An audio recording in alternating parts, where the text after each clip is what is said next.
It is so good to see these names pouring in from all over the country. It's a little bit hard to keep up with all of them. And I appreciate that, as Bridget said in the chat, it truly is a gift to be with all of you at this time. I'm Lauren Brownlee. I'm Deputy General Secretary of the Friends Committee on National Legislation, and it is wonderful to be here with all of you this evening for FCNL's post-elections call. I know that, like I am, many of you are still processing the impacts of Tuesday's election results, and it is so meaningful to be able to do so together. This evening, we are here to be in community together and to share a bit about what we here at FCNL are thinking about around the path forward. Our work right now could not be more important. The work of FCNL, the work of all of you in partnership with us. The stakes are high, and what we do now matters. Our hope is that you leave this call feeling connected, inspired, and fortified for the work ahead. Tonight, I am serving as moderator for a conversation with Bridget Moix, who is FCNL's General Secretary, and Amelia Kegan, who is FCNL's Associate General Secretary for Policy and Advocacy. Two incredible leaders that we are so very lucky to have at FCNL. We will all be in conversation together for about 30 minutes, and then our hope is that we will bring you into the conversation and be able to hear your thoughts and answer your questions. We will have a bit of a grounding silence after reviewing a few tech reminders and sharing quote that has been helpful for those of us on staff in this last week or so. So for a little bit of tech support, we at this moment, it keeps jumping, the number of people that we have on the call, but in this moment, as I say it, we're at 570. Oh, it jumped in the middle of that sentence. I'm going to say we're at 580. 580 participants who are just raised to 582 while I said that, who are on the call with us, which is so meaningful. So thank you to everyone who is here. We have live captioning available. And if you are having any trouble with that, you should be able to reach out to Lindsay Bensick, who is our Governance, Community, and Culture Administrative Assistant, who is our tech support on this call, and should be able to help with tech challenges that you have. If you put those in the chat, and then you can also, when we get to Q&A time, you can raise your virtual hand. That is a way for us to know when people have questions, because we're in a webinar format. If you're on the phone, you can press *6 to unmute and *9 to raise your hand. And my hope is that when we get into the interactive section, we can remind you of that so that everyone can fully participate. I will now turn to the quote that I would like to invite us to settle in with, which is one that comes from the Book of Tiny Prayer by Micah Busey. This is a book that FCNL's current assistant clerk of our general committee and former clerk Mary Lou Hatcher introduced many of us to, the Book of Tiny Prayer, and it has been such a gift itself. And this prayer that has been grounding for us, I will read aloud and then invite us into a period of settling silence before we jump into the conversation. May we pause to take a hard, honest look at ourselves. May we not waste our time claiming that what we are witnessing is not who we are, and instead collectively wonder what must be done if what we are witnessing truly is who we are. May we not loudly name and negate the unchecked white supremacy and toxic masculinity that has been allowed to fester and rule for centuries. May we stop hemming and hawing about reaching across some fake aisle and instead pour our energy into creating undeniable hope for the most oppressed among us in the face of fascistic cynicism. And may we together recommit today to not denying the parts that we have played in the problems, but to reclaiming the parts we can play in the solutions with newly humble and newly vulnerable vigor. Amen.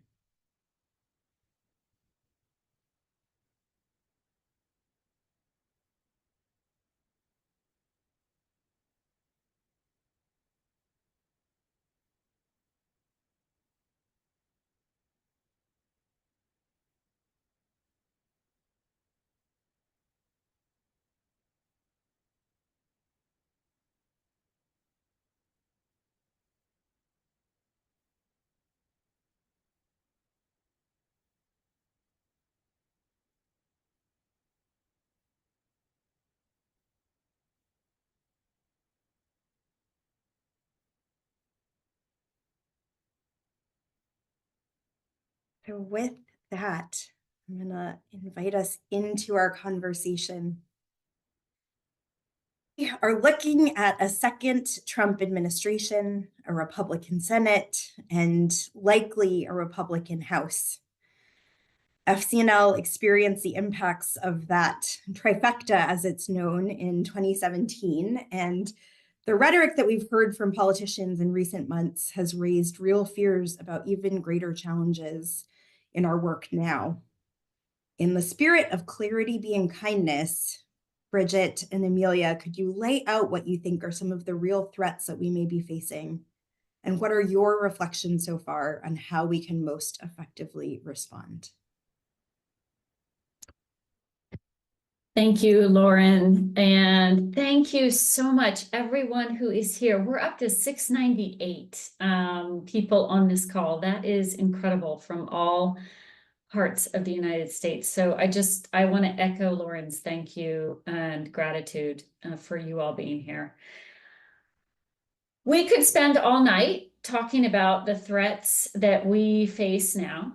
But I don't think we actually have to, because they've been made quite clear from the previous experience we already have with the Trump administration and from the campaign that President-elect Donald Trump ran, where he was quite explicit about wanting to pursue an agenda that would deepen authoritarianism in this country, that would lead to mass deportation and mass harm for immigrants, for people of color, for communities on the margins, that would solidify executive branch control, potentially end the filibuster, utilize his office to implement an agenda that would undermine our democracy for not just one presidential term or Congress, but for decades to come. Those are just some of the explicit threats that we know we will be facing. Our agenda at FCNL focused on advancing a more peaceful, just, and sustainable world will face incredible obstacles. We also know that this is not new. It is not something that is beginning now. It is not the end of something, but it is an ongoing and resurgence of deeply entrenched roots of white supremacy and racism that are embedded in our country and that have, through this election, been emboldened again. And we know from past experiences the harm and threats that will arise from that even more in the coming 4 years.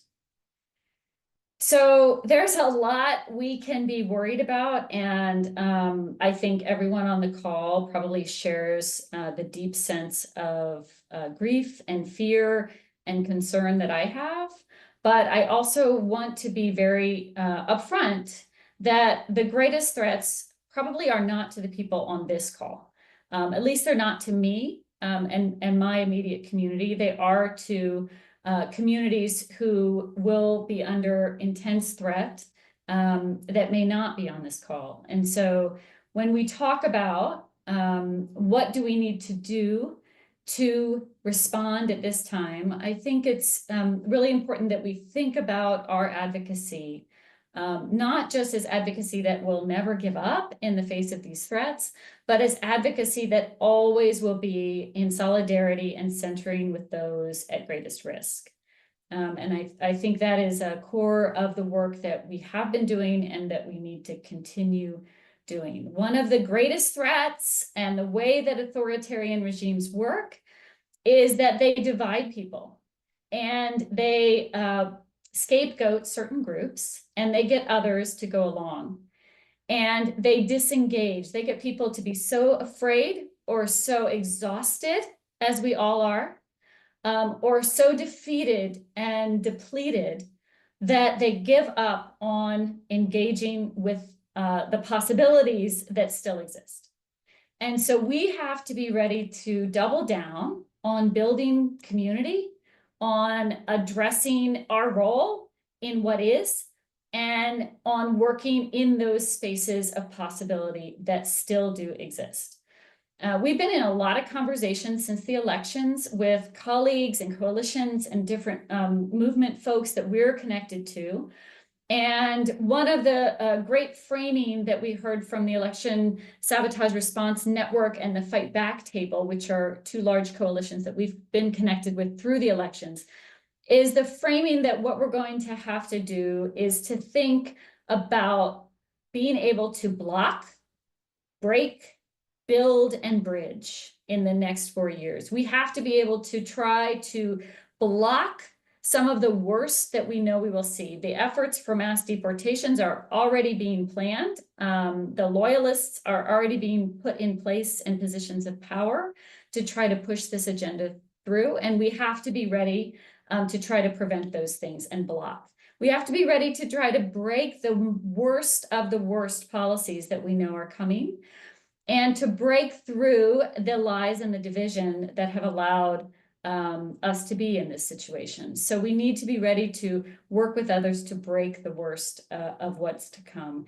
And then we have to really be able to build. We have to build on the spaces and the successes and the movements that have been strengthened and growing and deepening over the past years, to build stronger power and stronger movements to transform relationships and to do the work that we know is needed, grounded in love.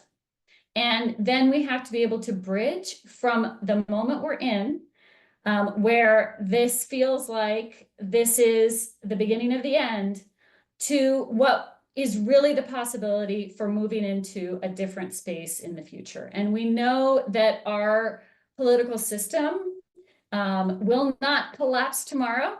It actually takes a lot of work to get things changed in Washington, and that there will be opportunities to bridge to the next Congress, the next administration, the next 10, 20, 30 years.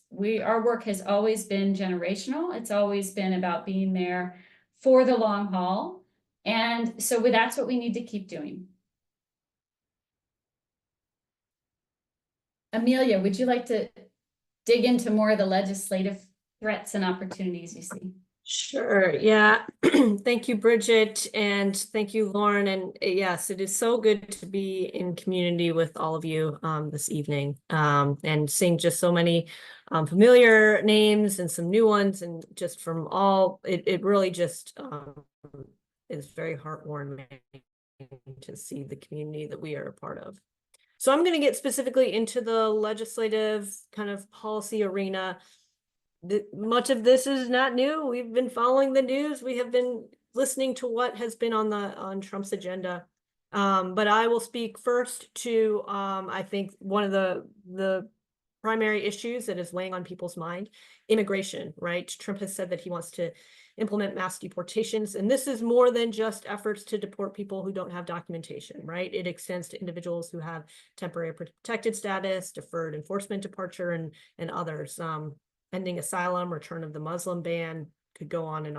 And we know that the devastating effects that this would have on millions of families and our country writ large. In the climate area, big threats there, right? Seeing policies that would exacerbate rather than address the climate crisis, moving away from clean energy, giving more subsidies to fossil fuels, bringing us back and backwards in terms of efforts around environmental justice. On kind of economic policies, we know that one of the first bills out of the gate that the Republicans are planning, particularly if there is a trifecta, they will have access, the ability to move major tax and budget policy through the reconciliation process, which allows them to avoid the filibuster in the Senate. And there will be an effort to extend all of the 2017 tax cuts, going even further in ways that would make our tax code even more regressive, exacerbate economic inequality and the racial wealth gap, continue to perpetuate the concentration of wealth, which has undermines our democracy in so many ways, adding deficits and debt, which then are used as a rationale to further cut important government programs and services.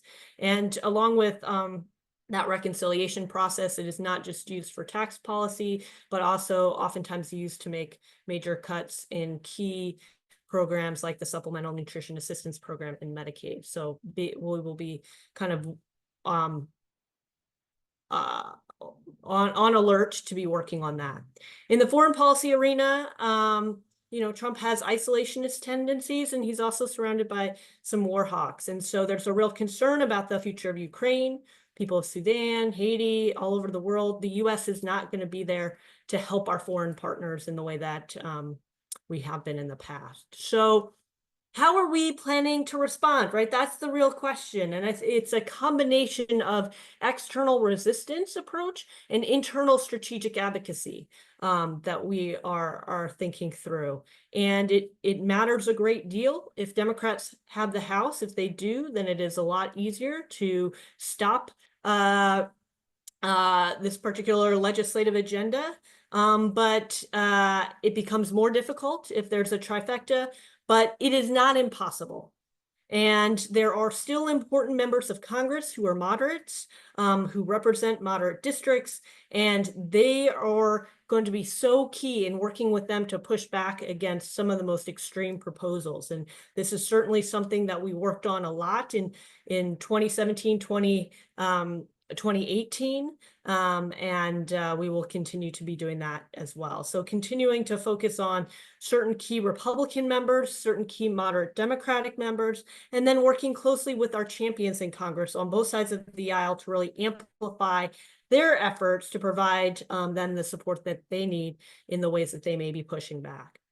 A lot of it is also going to depend upon outside pressure, gaining media attention, effectively building a narrative that these policies are really unpopular across the board, and especially in moderate and swing districts. And that's where kind of the advocacy and constituent pressure that you all can bring can be so important.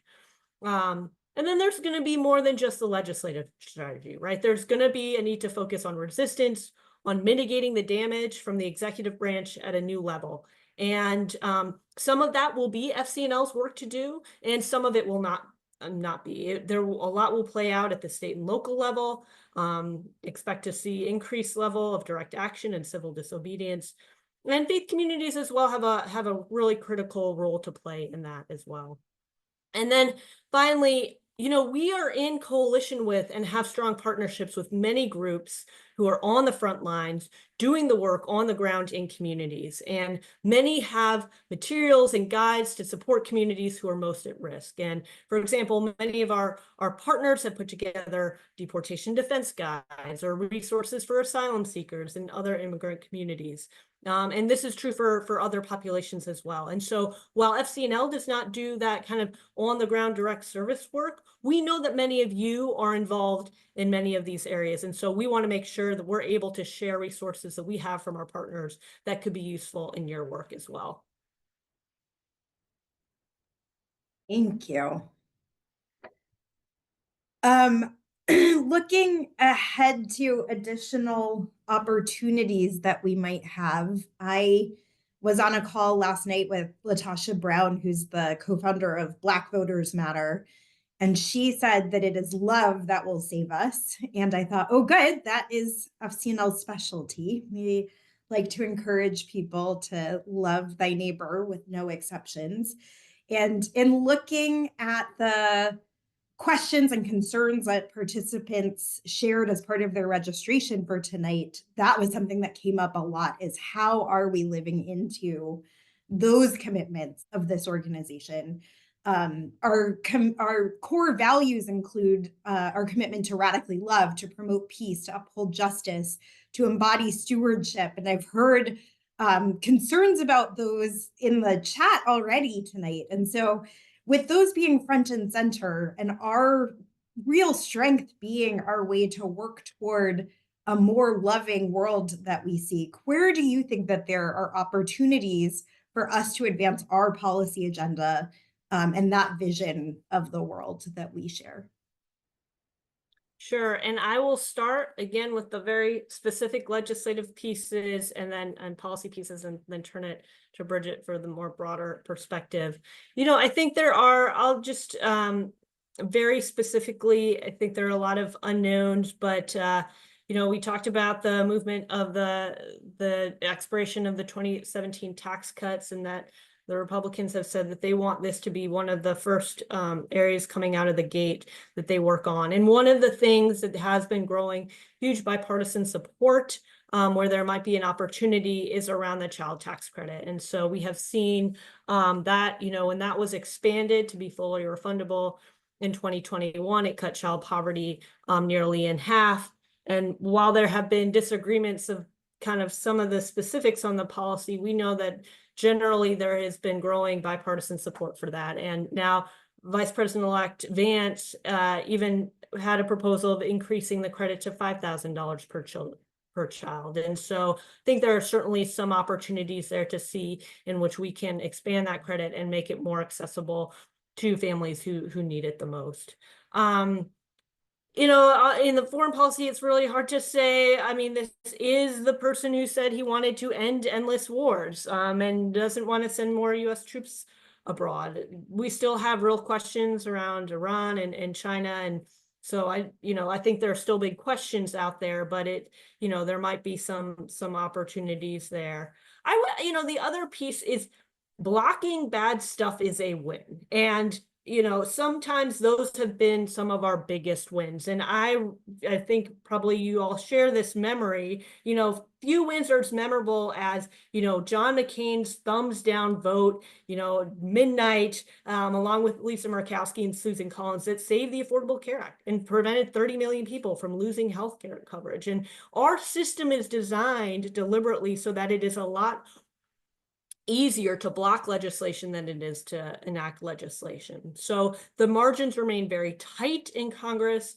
and it only takes a few votes.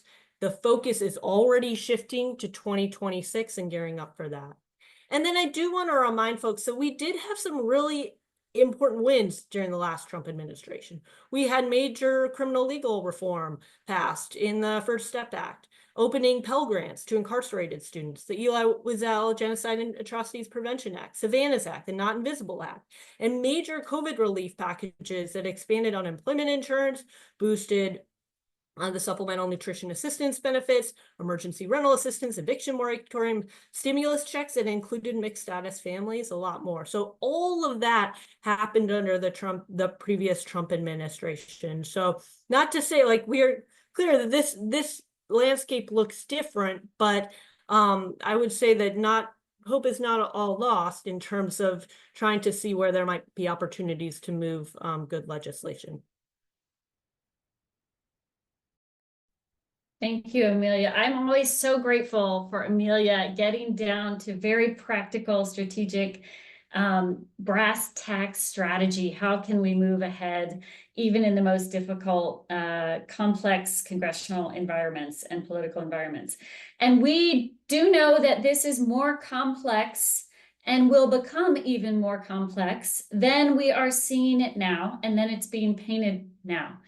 The reality of polarized societies, which is what we are living in, is that a moment like this pushes us all to continue to polarize and to categorize everyone who thinks differently than us as the worst of the worst. And that is what we have to resist being pulled into, because FCNL's work has always been grounded on the belief that centering on listening and human dignity and seeking that of God and the good in other people that we know exists, even when that belief is challenged deeply, that work is what we're here for. And so I really do think that our prophetic witness at this time, to stand for the world we seek, to be very clear about what we oppose and what we support, and to do it in a way that we can listen to and speak with everyone we possibly can from any party, in any perspective, in any position, is part of what FCNL's role is. And that is why right now it is so important that we keep the door open and that we keep trying to complexify the situation. Part of what has gotten us to this place now is a simplification of what people may want to hear because of their fears and what they're being told, for some to gain power. And we have to provide thoughtful, balanced, grounded, factual information about what's going on in Congress. Where are those opportunities where a legislative block or break or build or bridge appears? And then how do we move into that space? You all on this call already have relationships with many members of Congress across the spectrum. You will have new members of Congress coming in who will need to hear from you. There are opportunities for you to speak to people who may deeply disagree with you, but perhaps you can find an opening on one or two issues. We know those stories, we hear those stories from you. So that is where we really do know that Congress is not a monolith. The sort of agenda and the narrative that the Trump administration, which is not even in power yet, folks, we've still got more work to do in this Congress, but they are saying they have the biggest mandate ever. They can sweep everything. We know that that is not true. There will be opportunities. We will continue working and we will find allies. It doesn't mean a lot of damage won't be done, and we're going to have to work really hard to prevent that, but we can keep building these movements. And part of that also is to keep doubling down on the community building work that we need to do within our own communities to really be that beloved community that we are seeking in the world, and to make sure that that work that we are doing of anti-bias, anti-racism, justice, equity, diversity, inclusion, that work is at the center of the policy work that we're doing, because we have to do both these things in tandem. We have to be really politically smart and strategic and really morally grounded and working every day to live the values that we hold. Thank you, Bridget. I really so strongly agree with that. And one of the things that I say all the time is that we really need to be practicing beloved community as we build it. And that connects with my next question, which I want to begin by some words that are attributed to Maya Angelou about when we we do the best we can until we know better. And then when we know better, we should do better. And so when we think about how we are learning and growing, and we had an experience of a Trump administration before, and for me, that was right around the time that I first joined FCNL's General Committee. And that period is a time that I associate with my deepening my own understanding of the responsibilities of citizenship and what quality solidarity look like. And I'm curious to hear from each of you about what are the lessons that you believe FCNL as a whole learned from its experience of the last Trump administration, and how, to echo back to Maya Angelou's words, are we prepared to do better, to stand even more powerfully in what we have to offer? Start, and I'll be brief because I want to make sure we get to questions. But I will just say that, you know, we are at a different place than we were then. We have learned and we have grown and we have deepened our movements, and that is in itself really important. One of the most important lessons I think we have been learning, still need to learn more, is how to be resilient through what will be really tremendous attacks on the things we care about, the people we care about, and human dignity and democracy that we know are coming. And we need to be able to find the spaces where we can work and work in connection and collaboration with others, but to not allow the chaos that we know is coming to overwhelm us. We still have opportunity in the 118th Congress and with the Biden administration's last months. And we have already sent, Amelia and her team has already put together executive order recommendations. We know that the current Congress needs our support to get through and do everything they possibly can. And we know that the movements we've built are waiting and preparing for what's to come. So we have learned, we have grown, we have more to do, but I do think that resilience is part of what we've been building. And I'll be quick. I think, you know, we all remember the Trump administration last go around. It was chaotic, right? It was every day, it felt like a lot of impulsive declarations, statements made. We were responding to a new tweet every day. It meant that a lot of the policies weren't really well thought out or had much of a coordinated rollout. I think one of the things that we learned was the importance of rapid response and being selective about what we were responding to and how we were doing it. We tried to really focus in on a few things. So while it might seem like, and it currently, you know, that everything is on fire, FCNL will not try and address every single kind of threat that comes before us. We rely heavily on coalition work, and that infrastructure didn't exist in the same way that it does now in 2017. So we are in a stronger position there. We have that muscle memory of responding to executive action, whether that is submitting comments during the notice and comment period for executive actions that can slow the process down, set things up for legal challenges, and knowing new and creative ways to work with Congress in terms of preventing the worst bills from passing, using the appropriations process and different avenues to provide a check on some of the executive actions, different tactics that could support later litigation efforts, and then finding different legislative opportunities. And then the one thing that I do want to kind of make sure we say is that then when Biden did come into office, there was very quick movement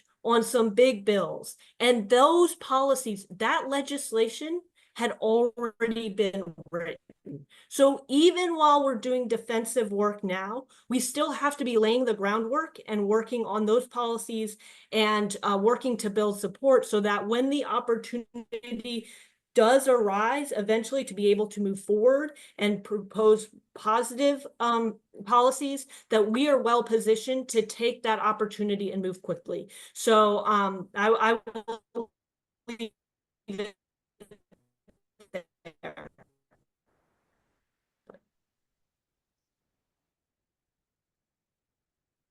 Thank you.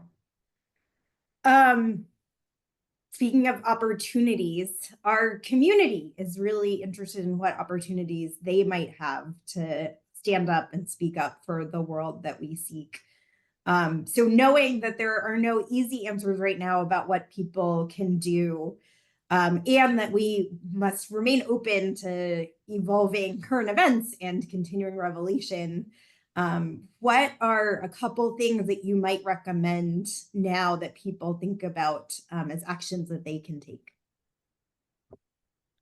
Sure, I'll jump in because if I have learned anything from 25 plus years with FCNL, it is that there is always more that we can do, and we are always going to help take the next step. So 3 things I think we really need your help with. First of all, keep lobbying, keep building the relationships with your members of Congress and their staff. I know this can feel exhausting and daunting right now, but this is where our power and our ability to make change is centered. So if you have a moderate member of Congress, your voice and advocacy are going to be really, really important. There are people who we can and will need your help to move. If you have a member of Congress that's new, that's coming in, you have the opportunity to start a relationship now if you haven't already done that. We'll have some resources and another call in January specifically on developing that relationship with your new member of Congress. So hope you can join us then. And of course, members of Congress and staff who have been with us on our issues are going to need a lot of support. They're going to need our ministry and our advocacy and our gratitude as well. So keep up all these relationships. I have to say, so encouraged by the advocacy team's call last Wednesday, the day after the elections. People just showed up and said, what do we do next? So thank you. Second, we need your support to support one another. We need to all take care of ourselves, ground ourselves, find that practice that keeps your feet on the ground and your head above water, and work with others to build the community and the resilience that we know we're going to need. And as we do that, we need to center those who are going to be most impacted. Migrants, Black, Brown, Indigenous, LGBTQ communities, the poor and working class, the differently abled. Communities who are already marginalized will be at even greater risk, and we need to keep them at the center of our support and our care. And finally, the third thing, of course, we always need is your financial support. And I will just be very direct and ask you to donate what you can and to tell others about FCNL, because we face a really big uphill challenge in the coming years, and we need that financial support to do our work. So we are facing territory that we have not faced in our country, certainly in my lifetime, I think in the lifetime of many on this call. And we're so grateful to know that this community will keep showing up and supporting us. And I'm so grateful to be able to do this work with you.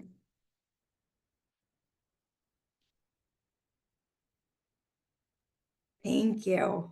And the final prepared question, and then I'll share some of the themes that have been coming up in the chat and the Q&A. One of the greatest gifts for me in the last couple of weeks is how many people have shared about the ways that FCNL gives them hope as they think about what they face in the weeks and months and years to come. And I'm curious what is giving each of you hope right now. Where are you finding motivation and inspiration to stay energized and committed to lean in right now, knowing the challenges ahead of us? Well, I really do find hope through the community that's assembled here and the work that we do together. And I also find hope really knowing that I look at people who have faced much greater challenges than I, communities who have suffered much more than I have, who still get up every day and do the work of building a more just and peaceful and healthy world. And I cannot but get up and try to do the same. And so I really have been thinking about people who've come before or who are now doing the work. The quote from Bayard Rustin, who says that if you think being Quaker is easy, you're not doing it right, has been on my mind a lot lately, as has Amanda Gorman's call to us that there is always light if you are brave enough to see it, and there's always light if you are brave enough to be it. So I am working on bravery, and I find a lot of hope and encouragement from people here who have shown up tonight to say, what can we do next?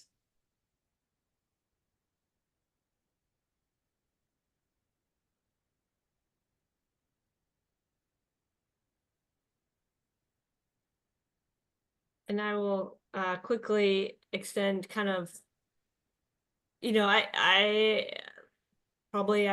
imagine many of you share this. You know, I believe our country's really headed into a dark period. I'm very clear-eyed about that. But I suspect that for most of us on this call, this work that we do, it is much deeper than some sort of extracurricular hobby, right? It is a calling. Our longing for justice is so interwoven into the fabric of our identities that it is a part of who we are. You know, we didn't sign up for this because it's easy. We're not the type of people that just participate in social justice advocacy when the conditions run our way. And it is precisely in moments like these that we really need to dig in deeper and double our efforts, because the consequences right now are so big. And as Lauren and Bridget have referenced, the way I sustain myself through it is through community. And I'm guessing many of you can relate to that too, right? It's community. That is the way through. We are wired for it. We are created for connection. And I think the importance of us building and fostering that community with each other and with others, that is how we continue to build and grow our coalition, to support each other in these difficult days and weeks and months, and then also how we then build power to get us to a different place in the future. You both so much. What an incredible conversation. And as I'm sure you're seeing, there's so much in the chat, and I'm just going to pull out some of it. And I think I'll start with, there have been a few questions about what can happen in the lame duck. There have also been some questions about Gaza and what we're doing around ceasefire in Gaza. And I think there is a way for us to connect those questions. What can we be doing right now to try to work for ceasefire? I think then also, what does it look like in the months ahead? I also want to note that in this, there's been a question raised about how many things we're trying to focus on and the number of priorities we have. And I think, again, as we think about both this next few weeks, and also when I think about our Quaker Public Policy Institute and annual meeting, I think that is a point of connection with many of the things that people have questions about. So I would love for the two of you to share about those. Sure. Well, I'll start, and I'll just say that, yes, we are holding our Quaker Public Policy Institute this week, followed by annual meeting. And so, yes, many of the questions and comments people have been raising will be part of those times together and discussions. We are lobbying on joint resolutions of disapproval for U.S. military weapon sales to Israel. And we're not stopping that, because guess what? The war is not over, and we are advocating for a ceasefire. And this is a way that we can lobby now. The first thing members of Congress are going to hear from FCNL constituents after these elections is that we're still going to hold you accountable for U.S. complicity in this mass violence. and we're not going to stop, and we're going to continue building this movement.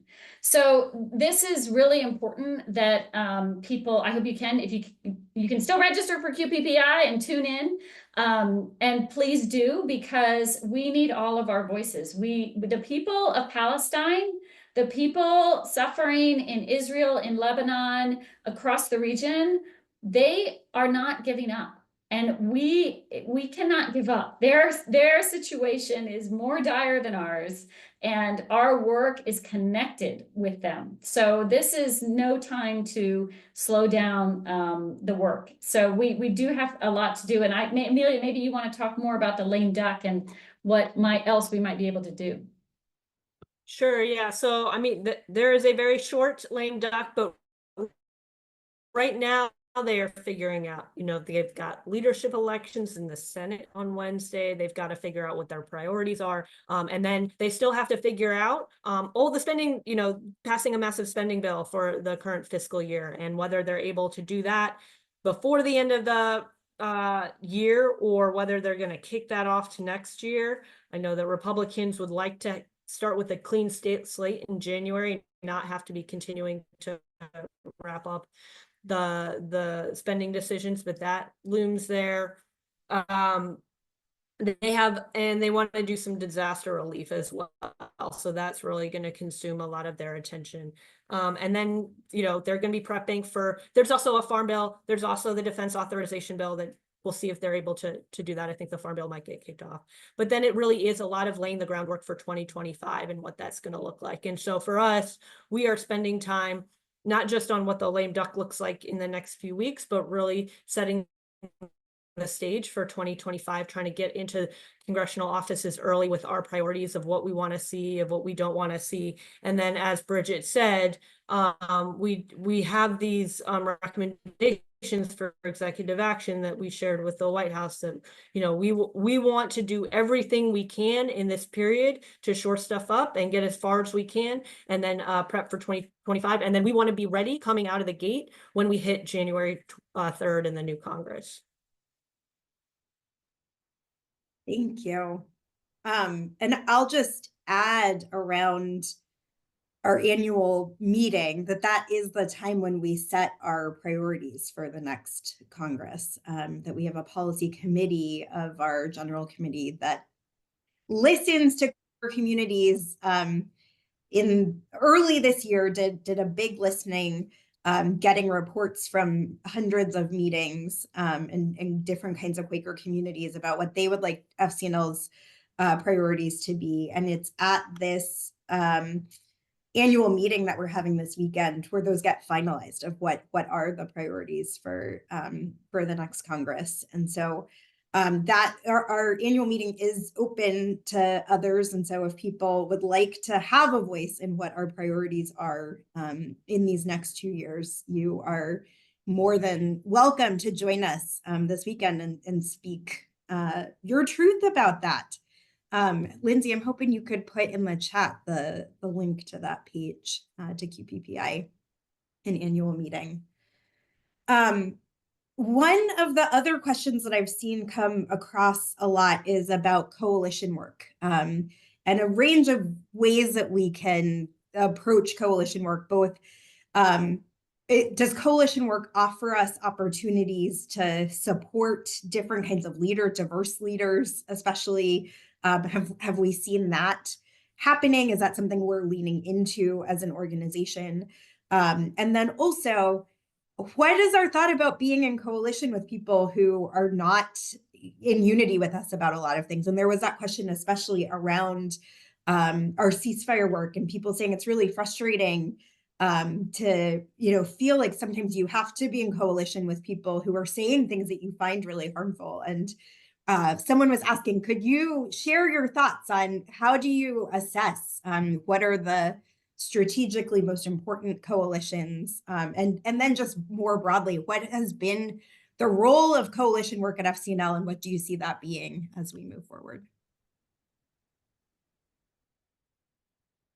Sure. You want to go first, Amelia? And then Bridget. So I like coalition work is essential. It amplifies what our reach and our power, because we're able to unite with so many other groups. It also allows us to like know that another group has got it and we can sort of sign on to stuff, but we can't, you know, we are limited in what we can cover, and the staff and the resources and the all of you. So so I think it is incredibly important. One of the values I say is we are often working with groups that are not aligned with us on everything. And I give the example of how a lot of the most powerful work on the child tax credit that was able to get a lot of Republican members on board with that was doing joint lobby visits with other faith organizations that were coming from a pro-life, more anti-abortion angle, and being united and saying we all agree that the child tax credit is absolutely fundamental for a family flourishing. And I think that is kind of where we are oftentimes. We need as many voices and we need as broad of a coalition as we can get oftentimes, and that is reaching across the aisle of trying to find areas of commonality where we can work together and where people can see ways in which they can partner with us and work with us. But usually we try and, like in the coalitions that I'm a part of, work clear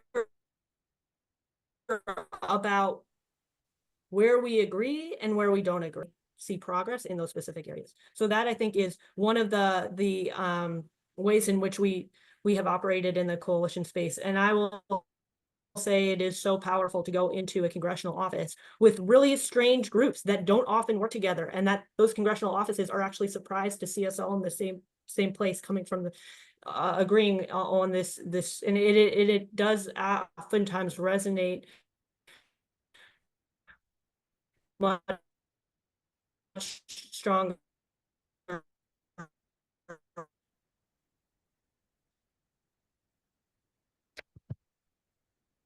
All right, I'll jump in and add a little bit about coalitions as well, because nothing ever gets done in Washington without working in some kind of coalition. I mean, that is the reality of trying to move policy in any direction.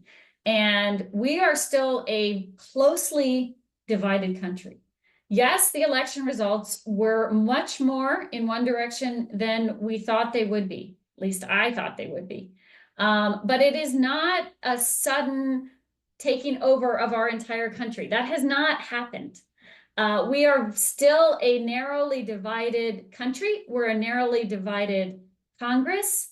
And we have to be able to listen and strategically find ways to work to advance the issues that we care about with people who agree with us and with people who don't agree with us on everything.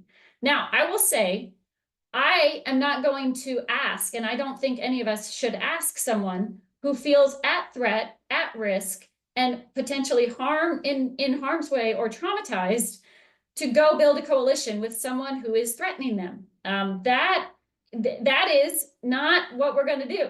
But I, as a white woman who is not under the greatest threat as others, I can use my privilege and my voice and my connections and my relationships to build those connections and do the work that does not put other people at risk and does not put me at risk.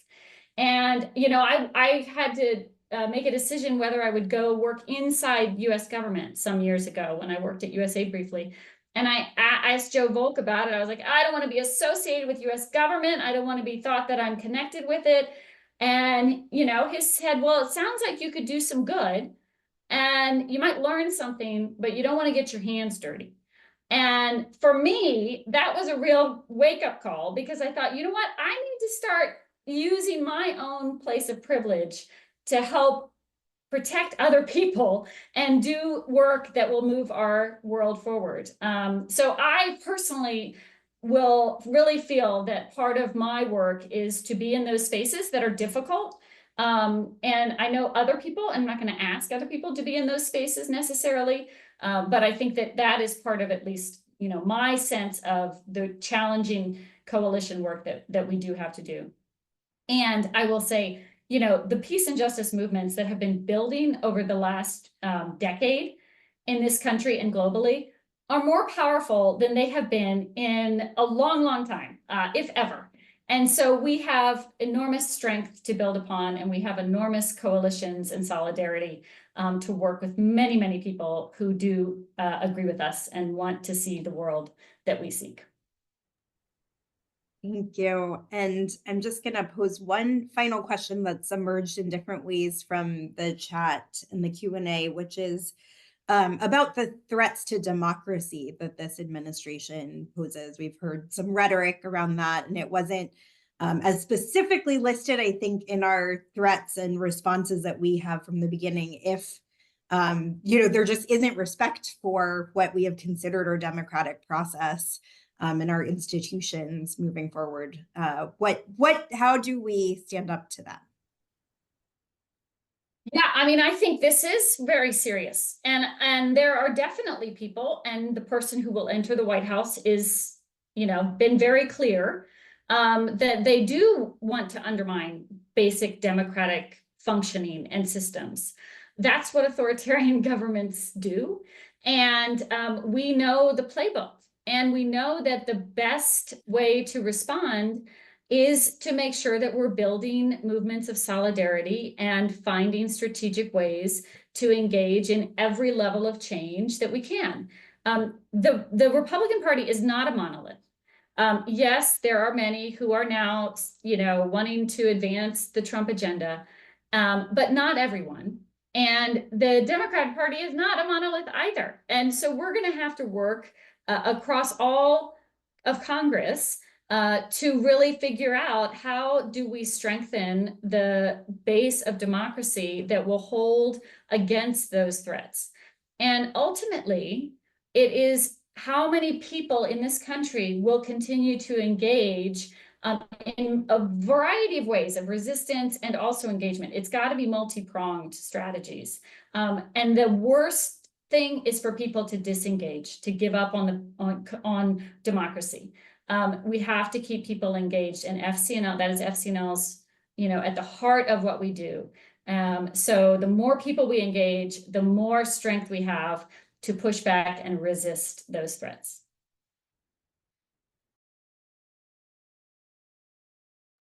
Amelia, anything to add to that? Bridget got it. Well done, Bridget. So thank you, everyone. As I put in the chat, I'm so grateful for the ways that people have shared about how we're having this conversation, and we will continue to learn and grow from each other. It's one of the things I really appreciate about this community. So thank you all for not only being here, but for adding in such meaningful ways to what we are all taking out of the conversation. I want to make just a few quick announcements. One is that we will be following up with an email to everyone who registered to tonight's call with links and opportunities to step into this work in new ways. I put in our chat recently the link about our Quaker Public Policy Institute, which has a Gaza connection. And so for everyone who has been asking about our ceasefire work, please do look into that. And it is just important for you to know that we need you in this moment. We need your advocacy. We need your organizing. We need any financial contributions that you are able to make. The stakes right now are high, and we need to be in this together. And we are going to try to show up for you in all of the ways that we can. And we appreciate all of the ways that you show up for us. So there is a link that we can put in the chat to both financially support FCNL and to do advocacy support to FCNL, particularly through our advocacy teams. And just to note that this is, as we have said, a hard road ahead, and that our core message is not to feel overwhelmed. It's okay to have those feelings of overwhelm from time to time, but not to live in them, to move through them in support of community, to have the people that we need around us, all of us on this call, all of us at FCNL, who help us to move from that place of disengagement or overwhelm or discouragement, and to know that we can move together. And that the Quaker faith, the Quaker belief in that of God and everyone and continuing revelation is going to keep moving us forward, helping us take that one more step. It gives us hope. And through those community experiences and the connections and the building together, we are going to continue to build the world that we seek. So we want to empower you to take action however you fit into any of those actions that we've talked about. Just reflect on, where is your voice needed? Where are your actions needed? And act in response to that. Listen to what might the goodness within you be calling you to. And in the months ahead, we are going to be reaching out to you with lots of opportunities to get engaged with us and with our coalition partners. And we hope that you consider each time whether that is the opportunity for you to speak up and to stand up for building this world that we seek. We're doing it not just for us, but for the generations to come. The world we seek is worth the effort that we need to all put into it. Thank you so much, friends. Thank you, Bridget and Amelia. Such powerful words all night. Thank you all. Thank you, friends. Thank you, everyone. Good night.